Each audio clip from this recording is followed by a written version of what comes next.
Deadpool is going to die. ഇത് കേൾക്കുമ്പോൾ നിങ്ങൾ ചിലപ്പോൾ കൺഫ്യൂസ്ഡ് ആയേക്കാം. നിങ്ങളെയും കുറ്റം പറയാൻ പറ്റില്ല. ഈ അടുത്ത് റിലീസായ ഡെഡ്പൂൾ ആൻഡ് വൂൾവറീൻ കണ്ട് എൻജോയ് ചെയ്ത പലർക്കും ഈ ന്യൂസ് ഒരു ഷോക്ക് തന്നെയായിരിക്കും. കാരണം ഡെഡ്പൂൾ മരിക്കുന്നത് പോയിട്ട് അവനെ കൊല്ലാൻ പോകുന്നൊരു വില്ലനെ പോലും ഇതുവരെ മാർവൽ ഇൻട്രൊഡ്യൂസ് ചെയ്തിട്ടില്ല. പക്ഷേ എന്നാലും ഞാൻ പറയുന്നു, ഈ വരുന്ന ഒക്ടോബറിന് ഡെഡ്പൂളിൻ്റെ ശവപ്പെട്ടിയിലെ ആദ്യത്തെ ആണി അടിക്കുകയാണ് മാർവൽ. ശരിക്കും ഡെഡ്പൂൾ ഇമ്മോർട്ടൽ അല്ലേ? അവനെ എങ്ങനെ കൊല്ലാൻ പറ്റും? ഇനി കൊല്ലുന്നെങ്കിൽ തന്നെ അത് ആര്, എങ്ങനെ, എന്തിന്? ഈ ചോദ്യങ്ങൾക്കുള്ള ഉത്തരമെല്ലാം വീഡിയോ കാണുമ്പോൾ നിങ്ങൾക്ക് മനസ്സിലാകും. നമ്മുടേത് ആനിമെ കണ്ടന്റിൽ മാത്രം ഫോക്കസ് ചെയ്യുന്നൊരു കുഞ്ഞു ചാനലാണെന്ന് അറിയാമല്ലോ. പക്ഷേ ഇപ്പോൾ ഇങ്ങനെ ഒരു വീഡിയോ ചെയ്യുന്നതിന് അതിൻ്റേതായ ഒരു കാരണമുണ്ട്. സോ അധികം ഇൻട്രോ പറഞ്ഞ് സമയം കളയാതെ നമുക്ക് വീഡിയോയിലേക്ക് പോകാം. ആനിമകളെ പോലെ തന്നെ എനിക്കിഷ്ടമാണ് മാർവൽ സിനിമകളും. മാർവൽ സിനിമകളായ ക്യാപ്റ്റൻ അമേരിക്ക മുതൽ അവഞ്ചേഴ്സ് എൻഡ് ഗെയിം വരെയുള്ള കഥ എനിക്ക് കാണാപ്പാടമാണ്. പക്ഷേ കഴിഞ്ഞ കുറേ വർഷമായി ഇറങ്ങിക്കൊണ്ടിരിക്കുന്ന എല്ലാ മാർവൽ സിനിമകളും വമ്പൻ പരാജയങ്ങളാണ്. ഒരിക്കൽ കണ്ടാൽ പിന്നെ ഒരിക്കൽ കൂടി കാണാൻ തോന്നത്തക്ക വിധത്തിൽ ഒന്നും തന്നെ ഈ സിനിമകളിലില്ല. അങ്ങനെ ശോകമടിച്ചിരിക്കുമ്പോഴാണ് ഡെഡ്പൂൾ ആൻഡ് വൂൾവറീൻ തിയേറ്ററിൽ ഇറങ്ങിയ കാര്യം അറിഞ്ഞത്. അല്പം ഡൗട്ടോടെയാണെങ്കിലും പോയി കണ്ടു. മരണമാസ് പടം. ഷാങ്ചിക്ക് ശേഷം നല്ലൊരു മാർവൽ സിനിമ കണ്ടിറങ്ങിയ സന്തോഷത്തോടെ വീട്ടിൽ വന്ന് ഫോൺ എടുത്ത് നോക്കുമ്പോഴാണ് ഇൻ്റർനെറ്റിൽ ഞാൻ ഈ അപരാധം കാണുന്നത്. ഡെഡ്പൂൾ മരിച്ചിരിക്കുന്നു. ഇനി അയാളുടെ മകളാണ് പുതിയ ഡെഡ്പൂൾ. അതെ, തരി തരിയായി വെട്ടി നുറുക്കിയാലും ചിരിച്ചോണ്ട് എഴുന്നേറ്റ് വരുന്ന ഡെഡ്പൂൾ മരിച്ചെന്ന്. പുതുതായി റിലീസാകാൻ പോകുന്ന മാർവൽ കോമിക്സിലാണ് ഡെഡ്പൂളിനെ കൊല്ലാൻ അവർ പ്ലാനിട്ടിരിക്കുന്നത്. ഇത് ആദ്യമായിട്ടല്ല മാർവൽ അവരുടെ ഏറ്റവും ശക്തനായ ഒരു ഹീറോയെ കൊന്നിട്ട് അവിടെ മറ്റൊരാളെ സ്ഥാപിക്കുന്നത്. നിങ്ങളൊന്ന് ആലോചിച്ച് നോക്കൂ. മാർവൽ DC ഫാൻ ഫൈറ്റ് നടക്കുമ്പോഴെല്ലാം DC ഫാൻസ് മാർവൽ ഫാൻസിനെ തറ പറ്റിക്കുന്ന ഒരേ ഒരു കാര്യം DCയുടെ കോമിക്സ് മാർവലിനേക്കാൾ മികച്ചതാണെന്ന് വാദിച്ചുകൊണ്ടാണ്. അത് സത്യം തന്നെയാണ്. മാർവൽ മൂവീസ് നല്ലപോലെ കളക്ഷൻ നേടിയ കാലത്ത് മാർവൽ കോമിക്സ് ആരും മൈൻഡ് പോലും ചെയ്യാത്തതിൻ്റെ കാരണവും അതാണ്. ഇതിനെല്ലാം കാരണക്കാരൻ അവനാണ്, വോക്ക് മൂവ്മെൻറ്റ്. നമ്മുടെ നാട്ടിൽ അധികം കേട്ടുകേൾവി ഇല്ലാത്തതും എന്നാൽ അമേരിക്ക, ബ്രിട്ടൻ, ഫ്രാൻസ് പോലുള്ള വിദേശ രാജ്യങ്ങളെല്ലാം ഇപ്പോൾ നേരിട്ടുകൊണ്ടിരിക്കുന്നതുമായ കൊറോണ പോലത്തെ ഒരു മഹാവിപത്താണ് വോക്ക് മൂവ്മെൻറ്റ്. എന്താണ് ഈ വോക്ക് മൂവ്മെൻറ്റ്? അതിന് മാർവൽ സിനിമകളുമായിട്ടുള്ള ബന്ധം എന്താണ്? വോക്കിനെ പറ്റി ഗൂഗിളിൽ സെർച്ച് ചെയ്ത് നോക്കിയാൽ കിട്ടുന്ന ഉത്തരം ഇതാണ്. സമൂഹത്തിൽ പിന്നോക്കം നിൽക്കുന്നവരുടെയും സമൂഹത്തിൽ നിന്ന് അകറ്റി നിർത്തപ്പെടുന്നതുമായ ജനങ്ങളുടെ അവകാശങ്ങൾ സംരക്ഷിക്കുന്നതിനും അവരുടെ ഉന്നമനത്തിനുമായിട്ടാണ് ഈ മൂവ്മെൻറ്റ് തുടങ്ങിയത്. അടുത്ത കാലം വരെ വോക്ക് മൂവ്മെൻറ്റ് എന്നത് സമൂഹത്തിന് ആവശ്യമായിട്ടുള്ളൊരു കാര്യമായിരുന്നു. പക്ഷേ മൊറാലിറ്റിയുടെ പേരും പറഞ്ഞ് ഇതിനെ ചിലർ അനാവശ്യമായി ഉപയോഗിക്കാൻ തുടങ്ങിയപ്പോഴാണ് കാര്യങ്ങൾ കൈവിട്ടു പോയി തുടങ്ങിയത്.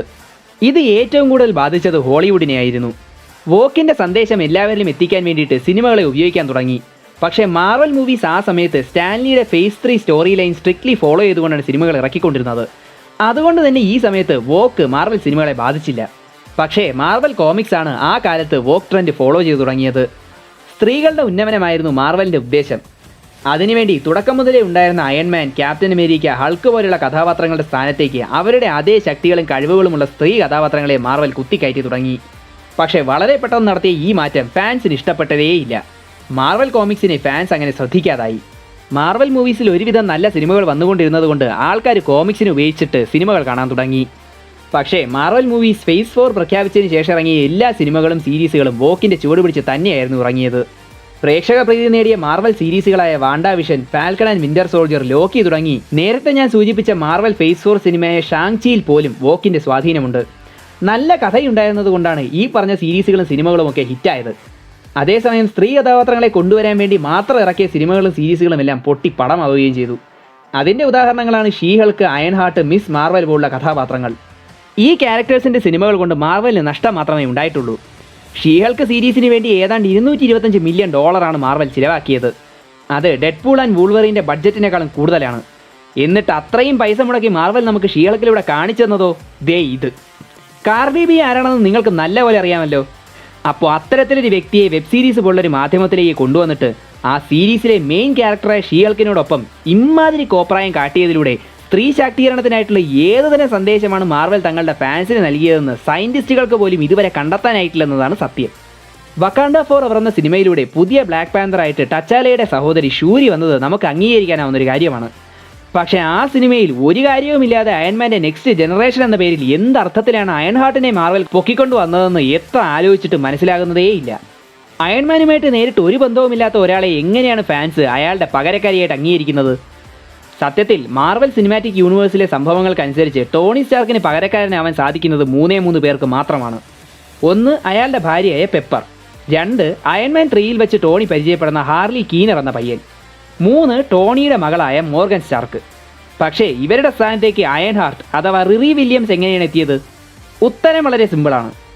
അയൺമാന് പകരം വരേണ്ടത് ഒരു സ്ത്രീ കഥാപാത്രം തന്നെ ആവണമെന്ന് മാർവൽ ഉറപ്പിച്ച് തീരുമാനിച്ചിരുന്നു. അതോടെ ഹാർലി കീനർ എന്ന കഥാപാത്രം ചവറ്റുകുട്ടയിലെത്തി. പെപ്പറായിട്ട് അഭിനയിച്ചിരുന്ന ഗ്വെനത്ത് പാൾട്രോവ് അഭിനയം നിർത്തിയതോടെ ആ കഥാപാത്രത്തിനെ മാർവലിന് ഉപയോഗിക്കാൻ പറ്റാതായി. പിന്നെയുള്ളത് മോർഗനാണ്. പക്ഷേ കൊച്ചുകുട്ടിയായ മോർഗനെ കൊണ്ട് പെട്ടെന്ന് അയൺമാൻ ആവാൻ പറ്റില്ലല്ലോ. ഈ സാഹചര്യത്തിൽ മാർവലിലെ ബുദ്ധിരാക്ഷസന്മാർ അയൺമാൻ്റെ സ്ഥാനത്തേക്ക് കുത്തിക്കയറ്റിയ കഥാപാത്രമാണ് അയൺ ഹാർട്ട്. എന്തൊക്കെ പടച്ചു വിട്ടാലും ഫാൻസ് അതെല്ലാം തൊണ്ട തൊടാതെ വിഴുങ്ങിക്കൊള്ളുമെന്ന ആത്മവിശ്വാസത്തിലാണ് മാർവൽ ഇത്രയൊക്കെ കാട്ടിക്കൂട്ടിയത്. ഈ അനാവശ്യ കുത്തിക്കയറ്റിൽ പിന്നെയും സഹിക്കാം. പക്ഷേ പുതിയ കഥാപാത്രങ്ങൾ നേരത്തെ ഉള്ളവരെക്കാൾ പവർഫുൾ ആണെന്ന് കാണിക്കാനായി മാർവൽ നടത്തുന്ന തോന്നിയാസങ്ങളാണ് ഫാൻസിന് ഏറ്റവും കൂടുതൽ കലി കയറ്റുന്നത്. ഡോക്ടർ സ്ട്രേഞ്ച് മൾട്ടിവേഴ്സ് ഓഫ് മാഡ്നസിൽ അമേരിക്ക ചാവിസ് എന്ന ഇതുവരെ കേട്ടിട്ടില്ലാത്തൊരു പുതിയ കഥാപാത്രത്തിന് സിനിമയ്ക്കകത്ത് കുത്തി കയറ്റിയിട്ട് സിനിമയിലെ നായകനായ ഡോക്ടർ സ്ട്രേഞ്ചിനെ സൈഡ് ക്യാരക്ടറാക്കി. മാർവൽ യൂണിവേഴ്സിലെ തന്നെ അതിശക്തനായ ഹൾക്കിനെ ഷീഹൾക്കിൻ്റെ കഴിവ് തെളിയിക്കാൻ വേണ്ടിയിട്ട് നെർഫ് ചെയ്തു. കോമിക്കുകളിലെ യഥാർത്ഥ ഹൾക്ക് ഷീഹൾക്കിനേക്കാൾ 10,000 ഇരട്ടി പവർഫുൾ ആണെന്ന കാര്യം വോക്കിൻ്റെ പേരിൽ മാർവൽ മറന്നാലും ഫാൻസ് മറക്കില്ല.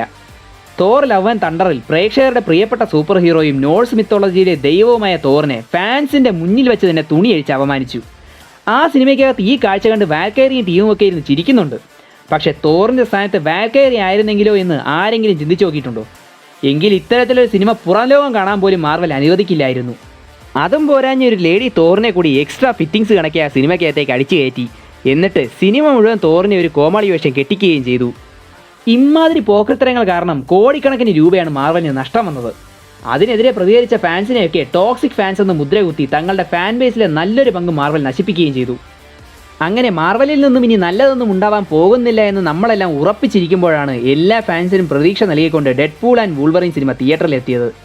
ഇത്രയും പരാജയങ്ങൾക്ക് ശേഷം മാർവൽ പാഠം പഠിച്ച് കാണുമെന്നും ഇനി നല്ല സിനിമകൾ വരുമെന്നും ഫാൻസൊക്കെ കരുതി. പക്ഷേ തൊട്ടു പിന്നാലെ തന്നെ ഡെഡ്പൂളിൻ്റെ ശവപ്പെട്ടിയിൽ ആണിയും അടിച്ചുകൊണ്ട് മാർവൽ രംഗത്തെത്തിയിരിക്കുകയാണ്. ഡെഡ്പൂളിന് പകരക്കാരിയായിട്ട് വന്നതും ഒരു സ്ത്രീ കഥാപാത്രം തന്നെ. സത്യത്തിൽ ഈ പുതിയ കഥാപാത്രങ്ങൾ മോശമാണെന്ന് ഒരു ഫാൻസും പറയുന്നില്ല. പുതിയ കഥാപാത്രങ്ങളെ യാതൊരു മുന്നറിയിപ്പുമില്ലാതെ കുത്തി കയറ്റുന്നതാണ് ഫാൻസിന് ഇഷ്ടപ്പെടാത്തത്. Iron Man, Thor, Hulk, Black Widow തുടങ്ങി ഒറിജിനൽ അവഞ്ചേഴ്സിലെ വില്ലന്മാരടക്കമുള്ള ഓരോ കഥാപാത്രങ്ങളും ശരിയായ ക്യാരക്ടർ ഡെവലപ്മെൻറ്റോടെ അവതരിപ്പിക്കപ്പെട്ടവരാണ്. ഓരോ ക്യാരക്ടേഴ്സിൻ്റെയും ഡെവലപ്മെൻറ്റിന് ആവശ്യമായ സമയം മാർവൽ അന്ന് കൊടുത്തിരുന്നു. അതുകൊണ്ട് തന്നെ ആ കഥാപാത്രങ്ങളുമായി ഫാൻസിന് ഒരു വൈകാരിക ബന്ധമുണ്ടായി. അങ്ങനെയാണ് മാർവൽ മൂവീസ് ഫാൻസിൻ്റെ ഇമോഷനായി മാറിയത്. പക്ഷേ ആ കാര്യം മാർവൽ മറന്നുപോയി, അല്ലെങ്കിൽ വോക്കിൻ്റെ പേരിൽ മനഃപൂർവ്വം മറന്നു കളഞ്ഞു. സത്യത്തിൽ മാർവലിൻ്റെ തലപ്പത്തിരിക്കുന്ന ചിലരുടെ കാഴ്ചപ്പാടിനാണ് പ്രശ്നം.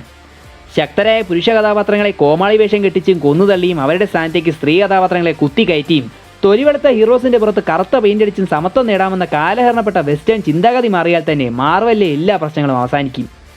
ഇനി നമുക്ക് ഡെഡ്പൂളിൻ്റെ കാര്യത്തിലേക്ക് തിരിച്ചു വരാം. ഡെഡ്പൂൾ കോമിക്കിൽ മരിക്കാൻ പോകുകയാണല്ലോ. മാർവൽ കോമിക്സിൻ്റെ അഡാപ്റ്റേഷനാണ് മാർവൽ സിനിമകൾ. സോ വൈകാതെ തന്നെ ഡെഡ്പൂൾ സിനിമയിൽ മരിക്കും. മാർവൽ നേരത്തെ ചെയ്ത കോമിക്കുകൾ പരിശോധിച്ചാൽ ഡെഡ്പൂൾ ഏതാണ്ട് ഇമ്മോർട്ടലാണെന്ന് തന്നെ നമുക്ക് മനസ്സിലാക്കാം.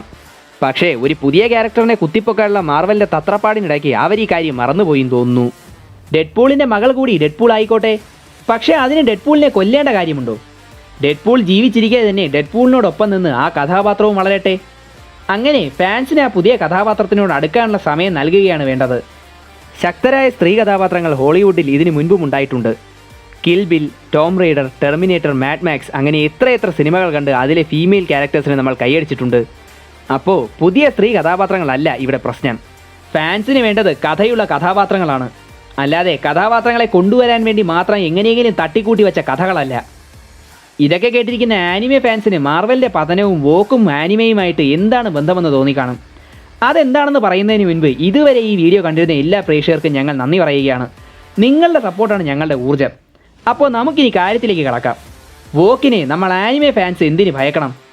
വോക്ക് ഹോളിവുഡ് സിനിമകളിൽ മാത്രം ഒതുങ്ങിക്കൂടുമെന്ന് നിങ്ങൾ കരുതിയെങ്കിൽ നിങ്ങൾക്ക് തെറ്റി. സിനിമകളും കടന്ന് സീരീസുകളിലേക്കും വീഡിയോ ഗെയിമുകളിലേക്കും വരെ വോക്ക് നുഴഞ്ഞു കയറി കഴിഞ്ഞിരിക്കുന്നു. അത് കാരണം വെസ്റ്റേൺ എൻ്റർടൈൻമെൻറ്റ് ഇൻഡസ്ട്രിയും ഗെയിമിംഗ് ഇൻഡസ്ട്രിയും വൻ തകർച്ചയിലേക്കാണ് പോയിക്കൊണ്ടിരിക്കുന്നത്. സമത്വം വേണം, പക്ഷേ അതിൻ്റെ പേരിൽ മൈനോറിറ്റിയുടെ താല്പര്യങ്ങളെല്ലാം മെജോറിറ്റിയുടെ മുകളിൽ അടിച്ചേൽപ്പിക്കുന്നത് ഒരു തരത്തിൽ നമ്മുടെ വ്യക്തി സ്വാതന്ത്ര്യത്തിന് മേലുള്ള കടന്നുകയറ്റമാണ്. അതാണ് ഇവിടെ അവസാനിപ്പിക്കേണ്ടത്. ഒന്നിൽ നിന്നും മറ്റൊന്നിലേക്ക് കൊറോണ പോലെ പടർന്നുകൊണ്ടിരിക്കുന്ന വോക്ക് ഇനി എന്നാണ് ആനിമകളെ ലക്ഷ്യം വെക്കുന്നതെന്ന് പറയാൻ പറ്റില്ല. എന്തിനേയും വോക്കിൻ്റെ പേരിൽ വികൃതമാക്കിക്കൊണ്ടിരിക്കുന്ന ഈ കാലത്ത് ആനിമകൾ മാത്രമാണ് നമുക്ക് ആശ്രയം. അതുകൊണ്ട് ദയവ് ചെയ്ത് ആനിമകളിൽ വോക്ക് കുത്തിക്കയറ്റി നശിപ്പിക്കരുതെന്ന് ആനിമെ പ്രൊഡക്ഷൻ കമ്പനികളോട് അപേക്ഷിച്ചുകൊണ്ട് ഞാൻ ഈ വീഡിയോ അവസാനിപ്പിക്കുകയാണ്. Wish you all a wonderful day. See you soon with another interesting video. Thanks for watching.